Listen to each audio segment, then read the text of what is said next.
one lottery ticket makes a big difference for our state students. And when I say big, I mean bigger than jackpot big. Since 2002, South Carolina students have benefited from more than $6 billion in lottery-funded scholarships and grants, including the Life, Hope, and Palmetto Fellow Scholarships. With every lottery play, you're supporting our students, and that adds up in a big way. That's why education is our middle name. Learn more at sceducationlottery.com/betteryou.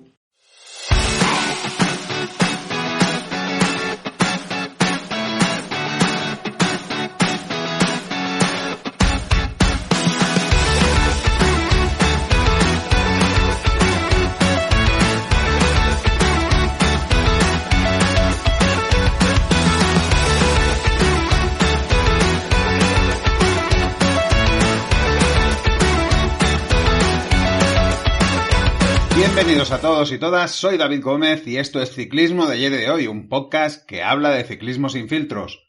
Casi de forma silenciosa hemos llegado a los 500 episodios en este podcast, que comenzó un 11 de julio de 2020, por tanto camino de cumplir 5 años y haciendo unos cálculos rápidos más de 100 entregas al año. No quiero alargarme mucho con el tema, pues lo importante es el ciclismo y en este caso la Lieja-Bastoña-Lieja, pero dejadme que les dé las gracias a Jordi Martínez y a Miguel Ángel Peláez por haber sido parte de esos 500 episodios y por seguir siendo parte de este podcast. También quiero darles las gracias a todos los que un día u otro se pasaron por los micros de ciclismo de ayer y de hoy e hicieron más rico el contenido. Y por supuesto a todos y todas las que estáis al otro lado dándole al play y ahora más que nunca que las entregas semanales de episodios se han multiplicado.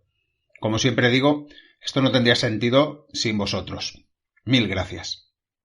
Pero pongámonos en modo previa. Por fin un duelo Tadej Pogačar contra Remco Evenepoel en una Lieja, aunque tengo la sensación que no es un duelo equilibrado por venir de donde viene Remco. Y no lo digo como excusa, creo que aún no estamos ante el enfrentamiento definitivo, aunque tengo muchas ganas de vivirlo y de que podamos tener algo de emoción al final. Este domingo 27 de abril se disputa la 111 edición de la Decana, la Lieja-Bastoña-Lieja, una de las carreras más antiguas del calendario ciclista. Su primera edición se corrió en 1892, por debajo de ella la Milán-Turín 1876 como la más antigua de las que se siguen disputando. Además, la Lieja-Bastoña-Lieja es considerada el cuarto monumento, y ganarla siempre es pasar a la historia. Una carrera que sirve de cierre, no solo del tríptico de las Ardenas, donde hemos vivido la victoria de Matías Esquelmós en la Amstel, o la de Tadej Pogačar en la Flecha Valona, sino también del cierre de las clásicas de primavera y por tanto la primera parte de la temporada. Después del domingo miraremos hacia las grandes vueltas con el Giro de Italia a la vuelta de la esquina. En su historia, un nombre, Eddy Merckx, que es el corredor con más triunfos, 5. Le siguen 2 nombres más, Alejandro Valverde y Moreno Ajertín, que consiguieron 4 triunfos. 3 épocas muy distintas, 3 dominadores, y quizás Tadej Pogačar pueda pensar que en los tiempos que corren él podría ser el dominador, con sus 2 triunfos en 2021 y 2024, y sumando un tercero estaría a un paso de los antes mencionados. Si recordamos la edición del año pasado, se recordará como otra de las obras maestras firmada por Tadej Pogačar, quien sumó su segundo triunfo, como decía en la Decana, con una actuación autoritaria, quirúrgica y absolutamente demoledora. La carrera comenzó con su habitual guión imprevisible, con varios intentos de fuga y un pelotón controlado por los equipos de los favoritos, pero el verdadero punto de inflexión llegó en la subida a la Côte de la Redoute, a 34,4 kilómetros de meta, cuando Pogačar lanzó un ataque seco que dejó sin respuesta a todos sus rivales, y allí se acabó la carrera. Solo quedaba luchar por el podio, que lo completó Romain Bardet, que atacó por detrás haciendo una gran actuación, y Mathieu van der Poel, que ganó el sprint del grupo.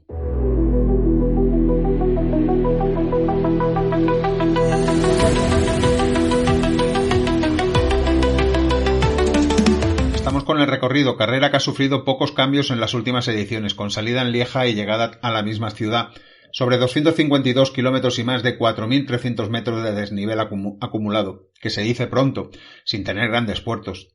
Eso solo indica lo que ya sabemos, el continuo sube y baja de la carrera. Es una carrera de desgaste con esas continuas subidas y bajadas. Se podría decir que las piernas empiezan a sentir la dureza a unos 96 kilómetros cuando se afronta la Côte de Mont-les-Soleils, 1,8 kilómetros al 6,7%. A partir de ese momento casi no habrá descanso. Después de superar esa cota, los corredores se encontrarán con una sucesión de 5 cotas en menos de 40 kilómetros. La cota de Bannen, 2,8 kilómetros al 4,6%. La cota de Stock, 1 kilómetro al 11,8%, que es más conocida por tener en su cima una estatua de Eddy Merckx, o la cota de Haute-Levée, 3 kilómetros al 6,4%, seguido del Col du Rosier, 4,5 kilómetros al 5,7%, y la cota de Desny, 1,6 kilómetros al 7,5%. Esta última cota se corona a 47 kilómetros de meta y podría servir para hacer alguna locura, un ataque lejano. Largo descenso y después de eso llegamos a uno de los momentos clave o al momento clave, la mítica Côte de la Redoute, 1,6 kilómetros al 8,7%, cuando quedan unos 35 kilómetros para finalizar. Una cota que ha tenido más protagonismo si cabe cuando ha tenido sobre sus bicicletas corredores como Pogačar o Evenepoel, que no tienen miedo a atacar de lejos. Como muestra el recuerdo de las últimas ediciones, allí atacó Evenepoel en 2022 y también repitió en 2023, pero esta vez en los últimos metros para llevarse sendas victorias. Y en 2024 también le sirvió a Pogačar para llevarse la victoria. Después de eso, ojo, que 2 kilómetros después de coronar hay una corta subida no categorizada de más o menos 1 kilómetro que suele hacer mucho daño. Y si no, que se lo digan Tom Pidcock, que la sintió en sus piernas cuando inicialmente pudo aguantarle la rueda a Remco Evenepoel en la cima del Redoute, pero llegados a ese punto no pudo aguantar más el ritmo del belga. A unos 24 kilómetros tenemos la Côte de Forges, 1,3 kilómetros al 7,6%, y luego a unos 13 kilómetros para el final se corona la cota de la Roche aux Falcons, 1,3 kilómetros al 10,1%. Aquí no acaba la cosa, pues después de ella, otra de esas subidas no categorizadas, Bonselles, 2,1 kilómetros al 4,5%, que se corona a 9,5 kilómetros de meta, que algunas veces hace también más daño que la propia cota de antes, aunque el porcentaje sea menor, pero las piernas ya están muy cansadas y bastante duras. Y desde 2020, cuando se cambió la llegada de la carrera, que antes os recuerdo y lo sabréis que era en subida, los corredores se adentran en un tramo de terreno ondulado, seguido de un descenso a Lieja y 2 kilómetros llanos por las calles de la ciudad.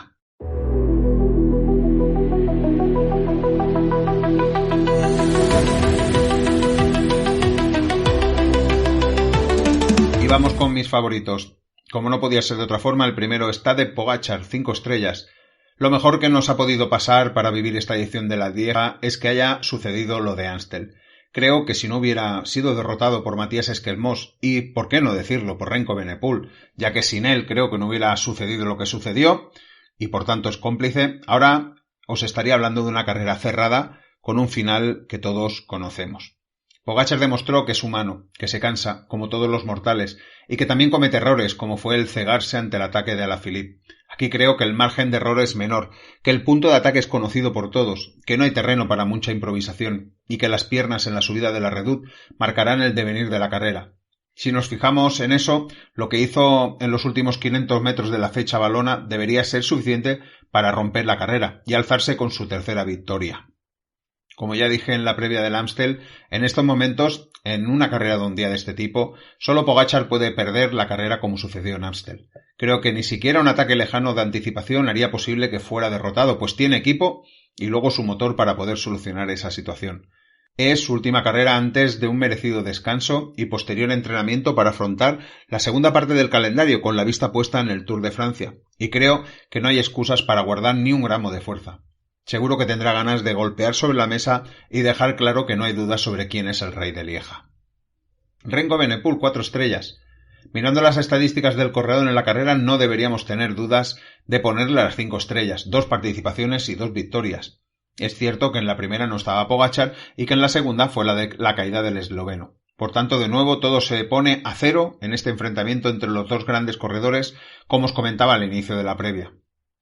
Otro dato curioso es que cuando Evenepoel ha ganado una carrera de un día contra Pogačar, este no ha acabado la carrera. Solo en una ocasión de las 4 sí que ha sucedido que haya acabado el esloveno y fue en el Mundial celebrado en Australia en 2022. El belga viene de comenzar la temporada tardía. Os decía que creo que no es un duelo equilibrado por eso. Me da que Evenepoel aún no ha desarrollado todo su potencial, aunque lo vimos en la Amstel de forma suprema. ¿Puede ganar esta carrera el domingo? Por supuesto que sí, pero creo que no en un duelo cara a cara en las subidas. Creo que sería desde la anticipación, aunque me da que aquí Pogačar podría recuperar. Y creo que sería más un escenario como el del Amstel, donde Evenepoel le puede ir comiendo el terreno, lo atrape y le gane el sprint. Seguimos Matías Esquelmós, 4 estrellas. Si nos fijamos en los resultados obtenidos, nada nos haría indicar que podría ser uno de los favoritos para hacerse con la gran carrera. Pero la lectura tiene trampa. El resultado del año pasado, que acabó 28, viene precedido de la hipotermia que le pilló en la Flecha. Y creo que ya hizo mucho acabando así. Quizás sí sea más relevante el 9º puesto del 2023, pero es que el Matías de ahora es mucho mejor corredor que el de ese año. Y ahí radica el favoritismo del corredor. Está claro que también su fantástica carrera en la Amstel y el momento de forma que atraviesa. Se cayó en la Flecha, no lo podemos olvidar, donde no pudo acabar, pero declaró que no tenía nada y que estaba recuperado al 100%. Por tanto, solo toca esperar que de nuevo sea protagonista en esta carrera. Tom Pidcock, 3 estrellas. Los resultados de sus últimas carreras no son del todo malos. Estamos hablando de un 3º en Flecha, 9º en Amstel y 11 en Brabantse. Pero sí que las sensaciones, como de no poder estar en el lugar que le corresponde. Me falta alguna cosa más para poder confiar de pleno en el británico, aunque ya acabó segundo en 2023, antes os lo explicaba, y 10º en 2024. Lo veo más en ese modo de 2024 que en el de 2023. No sé si ya necesita un poco de descanso y luego unos días más de entrenamiento, que no serán muchos, para afrontar el gran reto de su equipo, de él y de su equipo, que no es otra cosa que hacer un buen Giro de Italia. Romain Gregoire, 3 estrellas. Más o menos cada carrera que hace mejora su versión del año pasado. Si vamos a los últimos resultados, 7º en Amstel, 7º en la Flecha. El año pasado aquí 24. Es mucha mejora para ponerle 3 estrellas, pero creo que es un corredor valiente que tiene ganas de seguir creciendo y son en estas carreras cuando uno avanza más en ese sentido. Ben Healy, 3 estrellas. Viendo la carrera que hizo él y el equipo para él en la Amstel, solo podemos pensar que está en el modo Healy total cuando se dio a conocer en 2023. En ese año estuvo aquí en la pelea por las buenas posiciones, a su manera, atacando en los grupos de atrás, insistiendo y consiguiendo un 4º puesto. Creo que de nuevo veremos esa situación y más viniendo de lo valiente que fue rompiendo el control de UAE en la subida final de Muro de Ig, lo que provocó inmediatamente el ataque de Pogačar. Thies Benoit, 3 estrellas. Si hay un corredor polivalente es Benoit.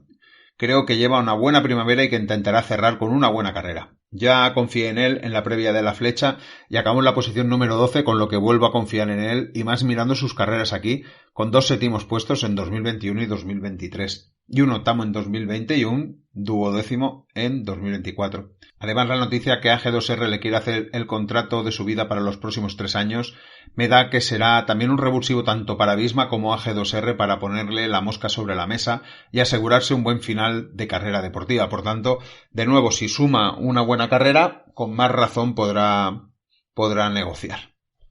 Thibaut Ness, 3 estrellas. No es fácil debutar en una carrera así, pero también lo hizo el miércoles y acabó 8º. Tengo sensaciones encontradas. Por una parte creo que lo puede hacer bien y por eso le pongo este nivel, pero por otro no acabo de confiar totalmente en ese buen resultado. He querido ser prudente en el diagnóstico y he preferido tirar hacia arriba que hacia abajo, en un caso por la calidad que tiene el corredor. Sería una gran noticia que confirmara las expectativas que hay depositadas en él.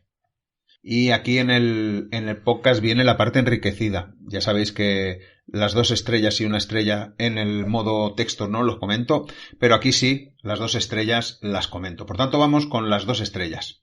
Romain Bardet. Recuerdo la previa del año pasado cuando evalué a Bardet de la misma forma que en esta edición y luego me sorprendió muy gratamente que fuera el segundo en la carrera atacando a conciencia tras Pogačar para conseguirlo. Este año lo podría volver a hacer, pero viene de recuperarse. Ha estado en el Tour of the Alps, con buenas sensaciones en los primeros días, pero luego le ha ido costando más. Por eso podría ser una incógnita y le pongo 2 estrellas, sin olvidar la necesidad de puntos que tiene el equipo y que hará que intente hacerlo lo mejor posible. Y Jan Martin, FDG, creo que le ha sentado muy bien el cambio de equipo y lo está demostrando con buenas actuaciones, sobre todo en los últimos días. Sus 2 victorias en clásicas duras francesas nos dicen que está en forma, aunque los rivales eran de menor entidad. Pero es que el miércoles estuvo entre los primeros en el Muro de Huy. No es una carrera donde suele brillar esta Lieja, pero sí rondar el top 15. Me da que este año con ese punto de forma podría obtener algún mejor resultado, como en 2023, donde acabó en la 6ª posición. Valentin Madouas es un corredor que ha obtenido un 7º en 2024 y un 5º en 2023. Eso nos indica que le gusta la carrera y que se le adapta bien. Creo que el año pasado venía con mejor punto de forma que este año y quizás sí esté para un top 15, pero no lo veo para mucho más viniendo de los resultados que ha hecho en las últimas carreras. Santi Buitrago. Recuerdo la gran carrera que hizo en 2023 aquí en Lieja, donde acabó tercero, y me hizo pensar en 2024 que podría volver a repetirlo, pero tuvo un mal día. También pensé que en la Astel la podría hacer mejor, y al final, sí, lo vimos atacando en algunos momentos de la carrera, pero no para culminar. El 6º puesto del miércoles hace posible que pueda pensar en él como un posible contendiente para el top 10. Enric Mas. He dudado mucho de si darle 2 o 3 estrellas, y no porque sea una carrera que le haya ido bien en el pasado. Acabó en el puesto número 12 en 2022, pero es cierto que en sus otras 5 participaciones no hizo un buen resultado. Pero me da que este año llega con mejor punto de forma, mejor que nunca a estas alturas de carrera, y quizás podría estar en versión Lombardía. Me gustaría que fuera así. Kevin Bauquelin. Esto da una duda, su posible rendimiento en la carrera. El miércoles volvió a repetir una gran anotación en la flecha, cosa que ya hizo el año pasado, pero no pudo acabar Lieja. También viene de no acabar la Amstel. Por sensaciones debería estar en el grupo importante cuando se juegue la carrera. Y Mauro Smith está siempre rondando el top 10 o 15 en pruebas de un día este año y se está mostrando muy activo. Creo que está en buena forma y que se sabe mover bien en carreras peleadas como estas. Cerradas las 2 estrellas, vamos con 1 estrella. Y aquí he puesto a Julian Alaphilippe y a Mark Hirschi, he puesto a Davide Formolo, he puesto a Dylan Teuns, a Maximilian Schachmann, a Maxime Van Gils, a Aurélien Parent-Pentre, a Nelson Powels, a Pello Bilbao, a Giulio Ciccone, a Leonard Van Ebel, a Luis Barré, a Carlos Rodríguez, a Clement Champuisant y a Cristian Scaroni. Y cierro con Joseph Blackmore. Y con esto, como decía, cerramos la previa de esta Lieja-Bastogne-Lieja, esperando poder tener un buen duelo del que os puedo contar muchas cosas en el episodio semanal. Gracias por haber llegado hasta aquí. Ya sabéis que se agradece que dejéis vuestro like si consideráis que os ha gustado esta previa. Os lo agradezco por anticipado. Ya os recuerdo que es una forma de promocionar este contenido. Hasta el próximo episodio. Sed felices, disfrutad del ciclismo. Chao, chao.